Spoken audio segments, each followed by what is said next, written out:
नमस्कार दोस्तों, स्वागत है आप सभी का आपके अपनी प्रोग्रेसिव एजुकेशन के यूट्यूब चैनल पर। मैं पूनम यादव। आज की वीडियो दोस्तों हमारी रीजनिंग की है और ये पार्ट 49 है। तो आज के इस वीडियो में भी हम बहुत ही अच्छे अच्छे क्वेश्चनों को करने वाले हैं। तो दोस्तों वीडियो को पूरा एंड तक देखिएगा। वीडियो अच्छी लगे तो लाइक शेयर एंड सब्सक्राइब जरूर करिएगा। तो शुरू करते हैं बिना किसी देरी के आज की इस वीडियो को। तो पहला क्वेश्चन है आपकी स्क्रीन के सामने। एक कुड भाषा में कुल को ई एम क्यू जे के रूप में लिखा जाता है, काट को ई वाई टी बी के रूप में लिखा जाता है। तो इसी कुड भाषा में स्टार को कैसे लिखा जाएगा। तो दोस्तों ये कोडिंग डिकोडिंग का क्वेश्चन है। हमें यहाँ पर जो है कुल की कोडिंग दी हुई है और काट के भी यहाँ पर दोस्तों क्या है कोडिंग हमें दी हुई है। हम दोस्तों देखेंगे कि यहाँ पर क्या लॉजिक लगा है। यदि दोस्तों आप लोगों ने अभी तक कोडिंग अच्छे से याद नहीं करी है तो प्लीज़ आप कोडिंग भी अच्छे से याद कर लें। जब आप कोडिंग अच्छे से याद कर लेंगे तो आप ऐसे क्वेश्चनों का आंसर आप विदिन सेकंड में बता देंगे। तो यहाँ पर दोस्तों हमें जो है कुल की कोडिंग दी हुई है कि ई एम क्यू जे। अब दोस्तों जो सी का प्लेस स्थान होता है वो 3 पर होता है। तो सी हमारा 3 पर होता है, ओ हमारा 15 पर होता है, एल हमारा 12 पर होता है। अब दोस्तों यदि हम 3 में +2 करेंगे तो 5 होता है और 5 पर हमारा ई होता है। 15 में से यदि दोस्तों हम -2 करेंगे तो 13 होता है और 13 पर हमारा एम होता है। 15 में दोस्तों यदि हम +2 करेंगे तो 17 होता है और 17 पर हमारा क्यू होता है। यदि दोस्तों हम 12 में से -2 करेंगे तो 10 होता है और 10 पर हमारा जे होता है। इसी प्रकार दोस्तों हम इधर भी देखेंगे तो सी पर हमारा 3 पर होता है, ए हमारा 1 पर होता है, आर 18 पर होता है, डी हमारा 4 पर होता है। यदि दोस्तों इधर भी हम +2 करेंगे 3 में तो 5 होता है और 5 पर हमारा ई होता है। यदि दोस्तों y में से -2 करेंगे तो 26 होता है और 26 पर हमारा y होता है। 18 में यदि हम +2 करेंगे तो 20 होता है और 20 पर हमारा t होता है। यदि दोस्तों हम 4 में से 2 माइनस करेंगे तो 2 होता है और 2 पर हमारा बी होता है। यानी कि दोस्तों यहाँ पर जो लॉजिक लगा है वो कैसा लगा है, यानी कि यहाँ पर जो पैटर्न फॉलो हुआ है वो कैसा हुआ है। पहले +2 हुआ है, फिर -2, फिर +2, फिर -2। इसी प्रकार इधर भी हुआ है, पहले +2 फिर -2 फिर +2 फिर -2। अब दोस्तों हम इसी लॉजिक जो है स्टार में भी लगा देंगे जिससे कि हमारा आंसर आ जाएगा। तो अब मैं इसको हटा देती हूँ। अब इसी लॉजिक से क्या है हम स्टार की भी कोडिंग निकाल लेंगे। तो दोस्तों एस हमारा जो है 19 पर होता है, टी 20 पर होता है, ए हमारा 1 पर होता है और आर हमारा 18 पर होता है। यदि हम 19 में दोस्तों +2 करेंगे, 19 में यदि +2 करेंगे तो 21 होता है और 21 पर हमारा यू होता है। यदि दोस्तों हम 20 में से -2 करेंगे तो 18 होता है, 18 पर हमारा आर होता है। एक में जब दोस्तों हम 2 प्लस करेंगे तो 3 होता है और 3 पर हमारा सी होता है। 18 में से यदि दोस्तों हम -2 करेंगे तो 18 में से -2 करेंगे तो 16 होता है और 16 पर हमारा पी होता है। तो दोस्तों जो स्टार की कोडिंग होगी वो URCP होगी। तो ऑप्शन ए है, यही हमारा आंसर करेक्ट हो जाएगा। तो आई होप कि आपको क्वेश्चन समझ में आया होगा।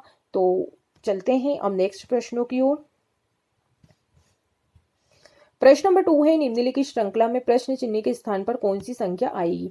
तो दोस्तों ये नंबर सीरीज का क्वेश्चन हैगा और हमें यहाँ पर जो है क्वेश्चन मार्क की जगह संख्या को फाइंड आउट करना है कि यहाँ पर कौन सी संख्या आएगी।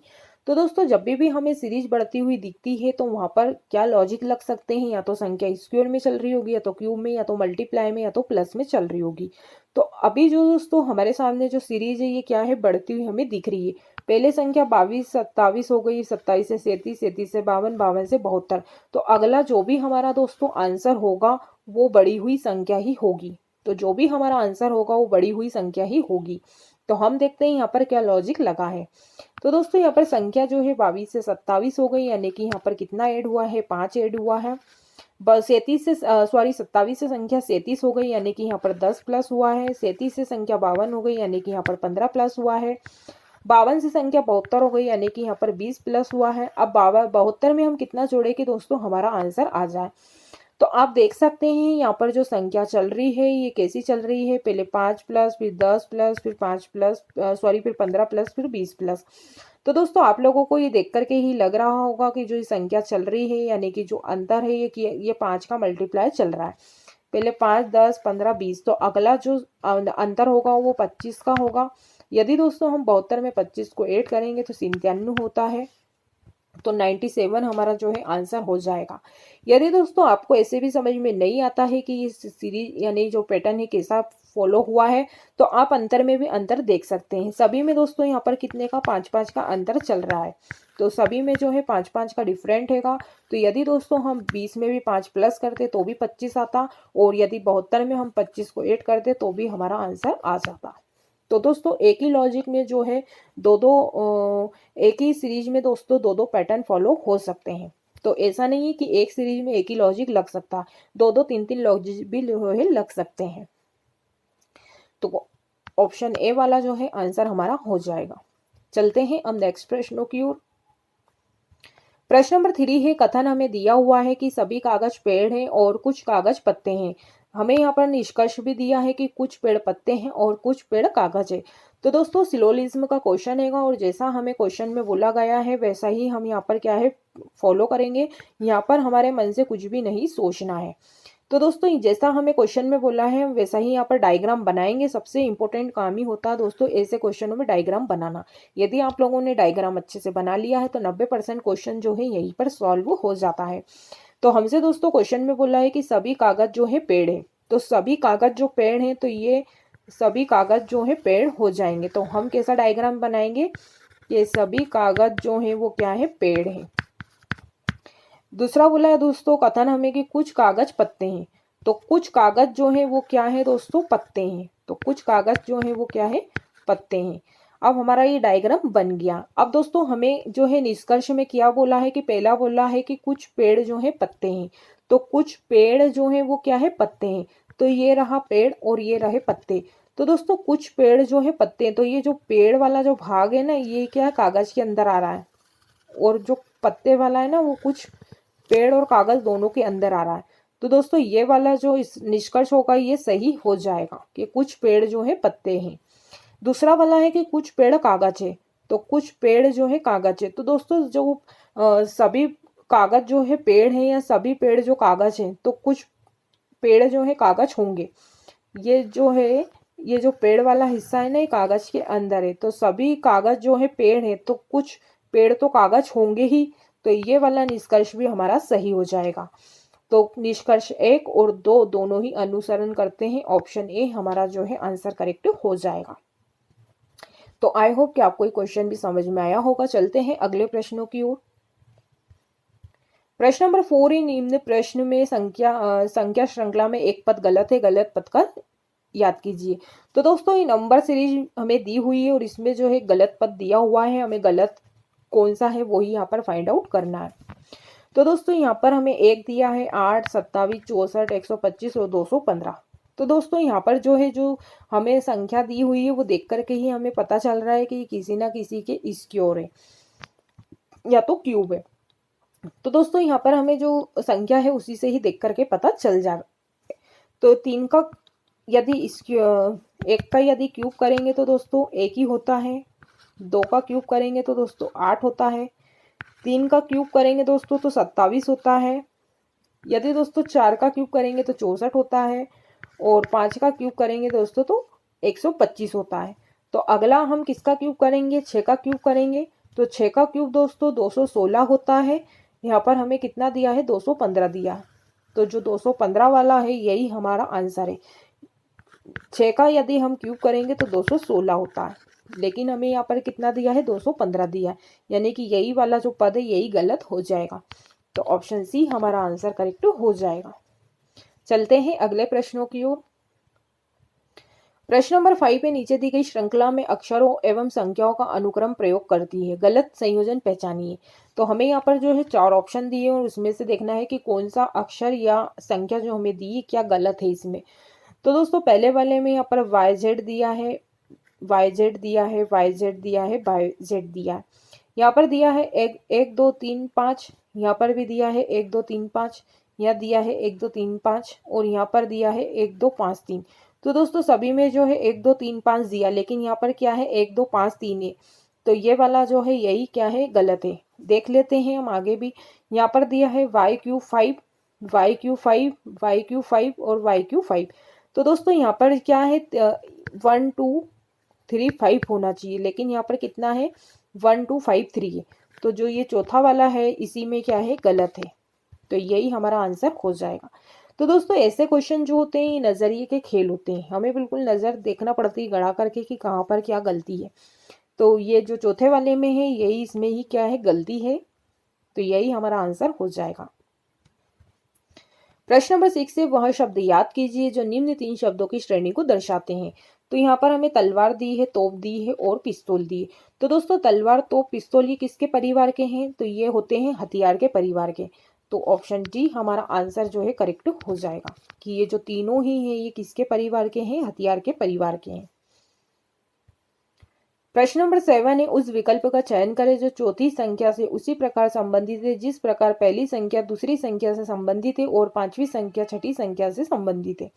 तो दोस्तों यहाँ पर जो है हमें क्वेश्चन में बोला है कि पहली संख्या जो है दूसरी संख्या से संबंधित है और पांचवी संख्या जो है छठी संख्या से संबंधित है। तो उसी प्रकार दूसरी संख्या जो है तीसरी से कैसे संबंधित होगी। तो दोस्तों यहाँ पर हम देखेंगे कि यहाँ पर क्या लॉजिक लगा है। तो दोस्तों यहाँ पर हमें 8 दिया है, यदि हम 8 में से 2 माइनस करेंगे तो दोस्तों कितना आता है, 6 आता है। और 6 आता है और 6 का हम मल्टीप्लाई यदि 8 में कर देंगे दोस्तों, 6 का मल्टीप्लाई यदि हम 8 में करेंगे तो 6 8 होता है 48, जो कि हमें यहाँ पर भी दिया है। यदि दोस्तों यदि हम 15 में से भी -2 करेंगे तो 13 होता है और 13 का जो 15 गुना होता है वो कितना होता है, 195 होता है, जो कि हमें यहाँ पर भी दिया है। तो दोस्तों यहाँ पर क्या लॉजिक लगा है कि पहले हमने 8 में से 2 माइनस किया, फिर 15 में से भी 2 माइनस किया, तो यहाँ पर भी हमें 48 आया, यहाँ पर भी हमें 195 आ गया। अब दोस्तों हम यहाँ पर कौन सी संख्या रखें जिसमें से हम माइनस करके यदि उसी का ही गुणा कर दे जिससे कि 143 आ जाए। तो दोस्तों यदि हम 17 में से 2 माइनस करेंगे तो 17 में से 2 माइनस करने पर 15 होता है और 15 में से यदि 17 का ही गुणा करेंगे तो दोस्तों 255 होता है, यानी कि ये वाला जो है ऑप्शन हमारा गलत हो जाएगा। यदि दोस्तों 19 में से हम 2 माइनस करेंगे तो 17 होता है और 17 का ही 19 गुना होता है 323, तो यह ऑप्शन भी हमारा हो जाएगा गलत। हमें ये देखना है कि कौन सा संख्या लें जिसमें से 2 माइनस करके यदि उसी का ही गुणा करें जिससे कि 143 आ जाए। यदि दोस्तों हम 11 में से 2 माइनस करते हैं तो 9 होता है और 9 का ही यदि 11 गुना करते हैं तो 99 होता है, तो ये ऑप्शन भी हमारा हो जाएगा गलत। यदि दोस्तों हम 13 में से 2 माइनस करेंगे तो 13 में से 2 माइनस करने पर होता है दोस्तों 11 और 11 का ही हम 13 गुना करेंगे तो यहाँ पर आ जाएगा 143। तो दोस्तों यहाँ पर जो संख्या होगी वो 13 होगी। यदि हम यहाँ पर 13 रखेंगे और 13 में से 2 माइनस करेंगे तो 11 होता है और 11 का ही हम 13 गुना करेंगे तो 143 आ जाएगा। तो ऑप्शन ए हमारा आंसर करेक्ट हो जाएगा। चलते हैं अगले प्रश्नों की ओर। प्रश्न नंबर 8 है, राहुल के पास 340 रुपए हैं जिसमें से 2 रुपए, 5 रुपए और 10 रुपए के नोट हैं। सभी नोटों की संख्या बराबर है, राहुल के पास नोटों की कुल संख्या कितनी है। तो दोस्तों हमें यहाँ पर जो है नोटों की कुल संख्या बतानी है। तो यहाँ पर जो है हम x की वैल्यू लेंगे। सबसे पहले हम क्या है x का मान निकालेंगे कि x का मान क्या, उसी पर दोस्तों हम जो है आगे प्रश्न को सॉल्व कर पाएंगे। तो यहाँ पर हमें दिया है 2x + 5x + 10x = 340। तो दोस्तों 5 और 10 15, 15 और 2 17, 17x = 340। अब दोस्तों हमें x की वैल्यू निकालना है, तो 17 का ये कितना 20 गुना है, तो x की वैल्यू कितनी आ गई हमारे कने, x की वैल्यू निकल कर के आई 20। अब दोस्तों यहाँ पर कुल संख्या हमें निकालनी है, कुल संख्या हमें निकालनी है। तो यहाँ पर x का मान कितना आया, 20 आया और नोटों की संख्या कितनी है, 3 है, क्योंकि 2 रुपए के हैं, 5 रुपए के हैं और 10 रुपए के यहाँ पर क्या है, नोट है। तो यहाँ पर जो नोटों की जो संख्या है वो कितनी है, 3 है।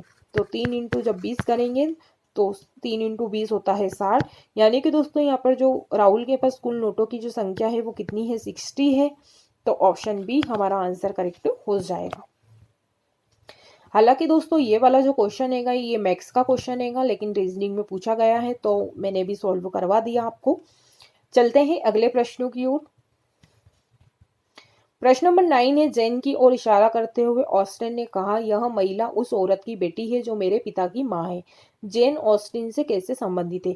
तो दोस्तों यहाँ पर जो ऑस्टिन है ना, यहाँ पर जब भी आपको ऐसा क्वेश्चन देखने को मिलता है कि इसने इसको कहा तो ऑस्टिन ने कहा है, तो यहाँ पर आप खुद बन जाइए।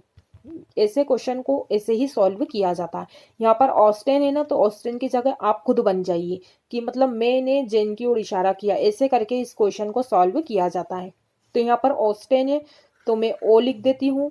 तो आगे बोला है कि ऑस्टिन ने कहा, यह महिला उस औरत की बेटी है जो मेरे पिता की माँ है। मेरे पिता की माँ, तो ये ऑस्टिन है, ये ऑस्टिन के फादर हैं और ऑस्टिन के फादर की ये मदर है, मतलब कि माँ है। तो दोस्तों क्वेश्चन में यह महिला उस औरत की बेटी है जो मेरे पिता की माँ है। मेरे पिता की माँ की बेटी कौन है? ये जेन है।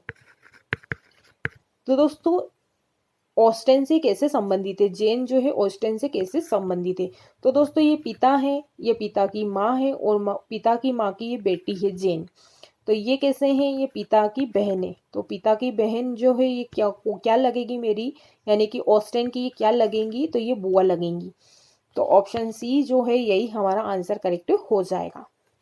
तो जब भी आपको ऐसा क्वेश्चन देखने को मिलता है ब्लड रिलेशन से, तो जब भी कहा जाए कि इसने इससे कहा, तो यहाँ पर जो है आप खुद बन करके यहाँ पर सॉल्व करिएगा, तो आपका जो क्वेश्चन है यूं ही सॉल्व हो जाएगा। चलते हैं अगले प्रश्नों की ओर। प्रश्न नंबर 10 है, एक्स्ट्रा एजेंस शब्द में कितने ऐसे ए हैं जो ई से अधिक है? यानी कि दोस्तों यहाँ पर ए और ई कितने हैं?